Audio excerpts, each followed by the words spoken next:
Hey there guys, welcome back to Community Starcraft 2.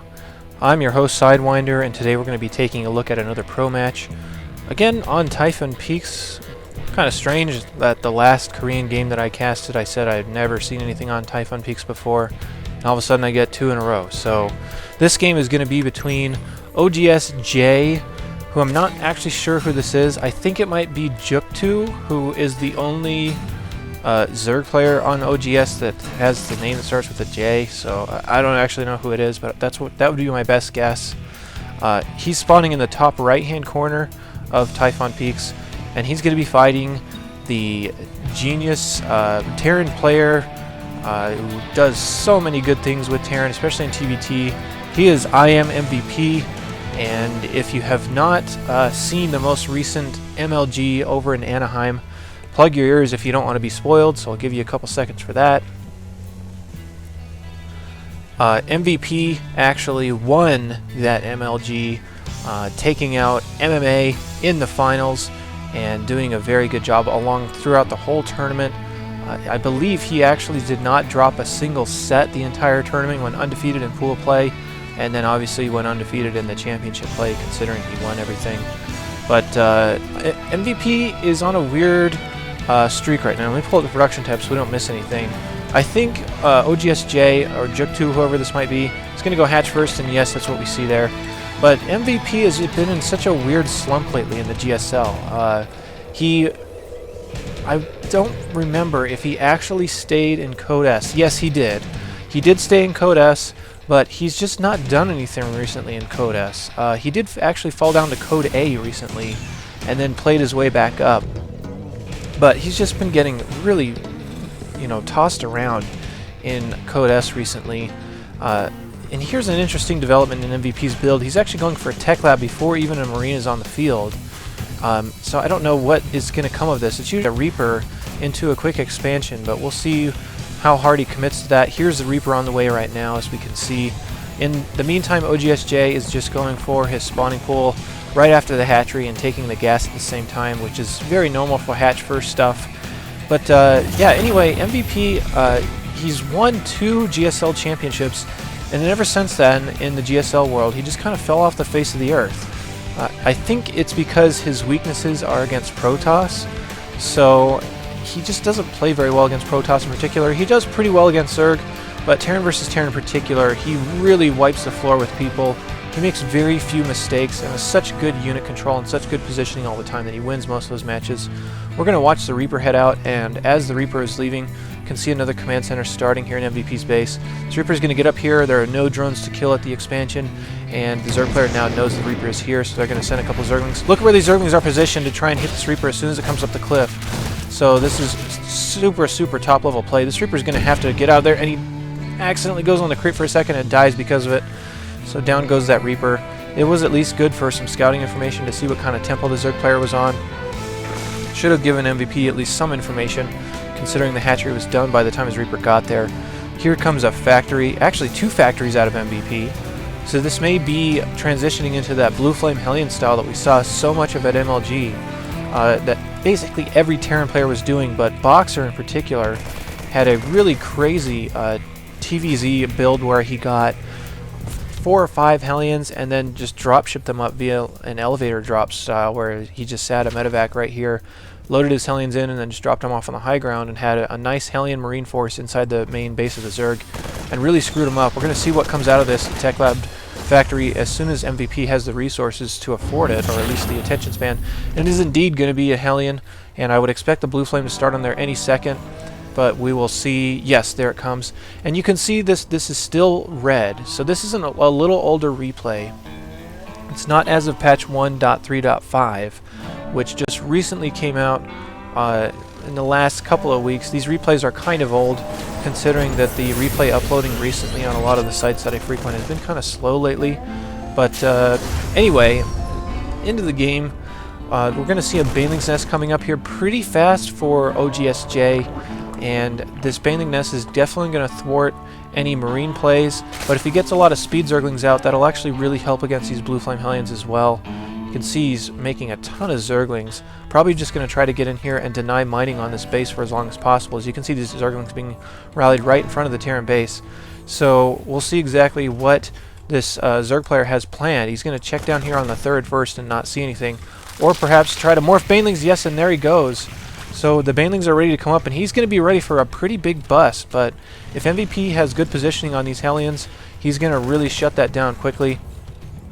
The Hellions are leaving, so these Banelings will get in there and should wreck a lot of stuff up. So we may get into a weird worker or base trade situation. You can see the Banelings coming up here, and he really doesn't want to sack them on the bunker. Well, I guess he does. I mean, he would probably rather want to get up into the main to deny production for a while, so I feel like he's wasting a little bit of time.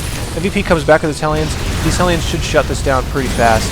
So he kind of missed an opportunity there to get into the main and deny a lot of the production, but he still did an okay amount of damage. He killed some probes, or rather some SCVs. He killed those Marines that were sitting on that bunker, and more importantly, he delayed this Hellion push and also got the scouting off to know that the Hellion push was coming.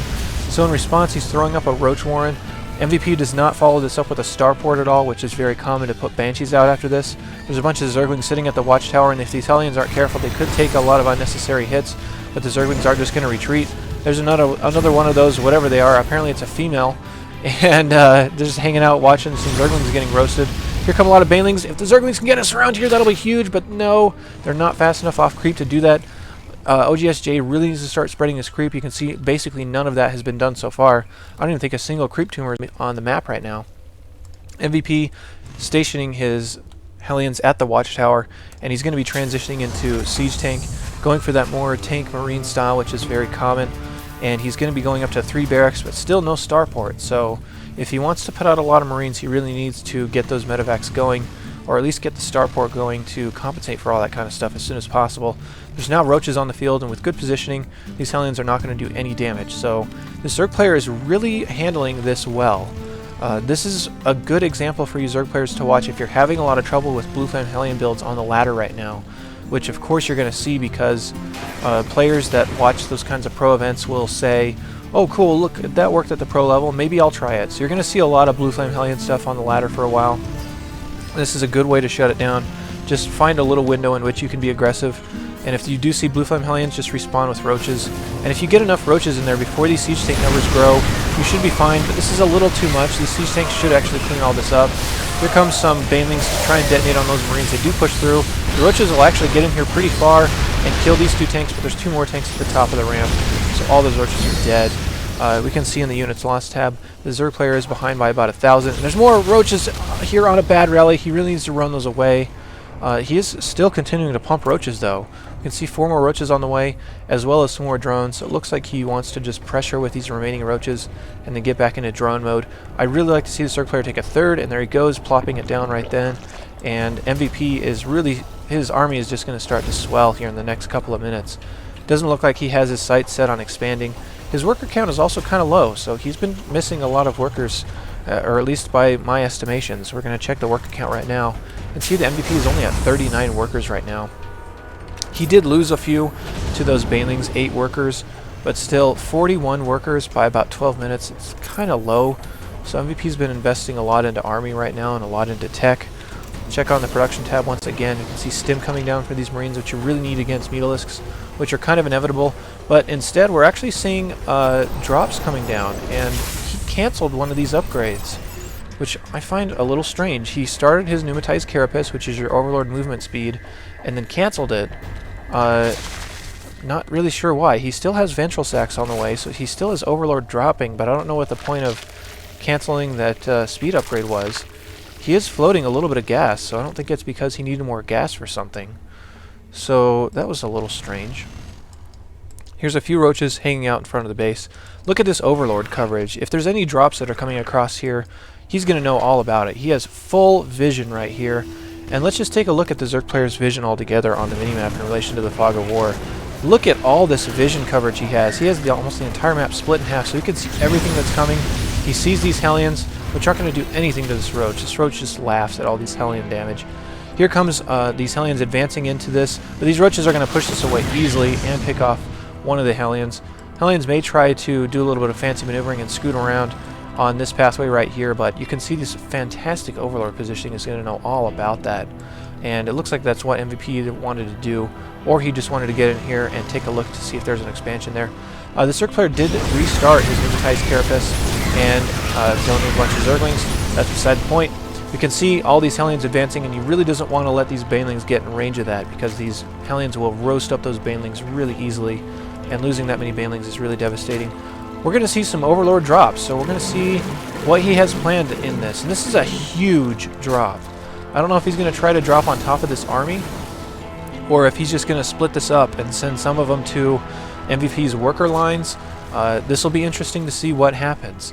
I did recently cast a community game in which there were some roach drops implemented against the same kind of army mixture, but I felt like it just wasn't that effective because Banelings are faster than Overlords, so I guess I don't really know what the purpose is of it, unless he's just really worried about these chokes and wants to advance his Banelings in from the side, which would make sense. These Marines are pressing through these rocks now that they are knocked down. It looks like he might try to focus down the hatchery and get that down as soon as possible and not try to kill any drones, which is a pretty wise choice considering he doesn't really have the kind of stopping power to fight all these roaches if they were actually on the ground right now. These roaches are going to knock down these rocks, may actually go for a counter, or he may just be trying to do something with his units instead of stand around. He does need one more shot. There they go, they explode. It looks like he wants to advance, so MVP has to make a snap decision here. He is going to retreat and try to deal with these roaches. You can see that the rocks are knocked down on the other side. These roaches should do a decent amount of damage, and he may just bait him into some Baneling drops with some unsieged tanks. Here come the Banelings. They're going to come down on top of these Marines. No, he actually retreats his Overlords. There are roaches in here as well. So that was a really weird drop there out of our Zerg player. Here come the roaches advancing up here. They can't afford to advance too far, though. These Banelings and roaches are now dropping on top of all the units, as we can see them unloading right on top of the tanks. Banelings are being wasted on the Overlords, or rather on the tanks, though. But still, this roach versus Marine count, it was decent there for a second, but no, that all falls and crumbles. So oGsJ went for a really bizarre decision there, and you can see MVP actually snuck a few units into oGsJ's mineral line and killed a ton of workers. As you can see, the workers count is 38 killed for MVP. So that was a really oddly tempoed game. I felt like oGsJ played really well, and then he went for this really mysterious Overlord dropping play that I don't know. I don't really understand why you would do that and stick with roaches when you see this kind of tank count and not just switch into mutas. So he pumped roaches a little too hard, but kind of a weird game. Again, that's 0 for 2 with that roach and Baneling dropping strategy. I'd like to see a game in which it actually worked. So if anybody knows of any replays out there that have that feature, let me know and I will take a look at them. Really interested to see that strategy at work, but thus far, I mean, it's been pretty big failures for both the players that I've seen run it, and the Terran players just run standard. They run their Marines away, they shoot down Overlords, and by the time the drops get down, Zerg only has half his army standing. So yeah, strange game. Strange to not see any medevacs out for these Marines as well. So overall, it was kind of just a goofy game.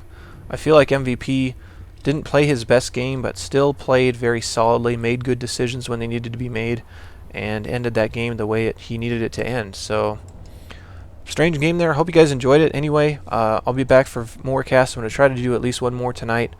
I say tonight. It's actually 9:30 a.m. and I have not gone to bed yet, so I'm on standard gamer hours. But anyway, I'll see you guys on the next cast. Have a good morning.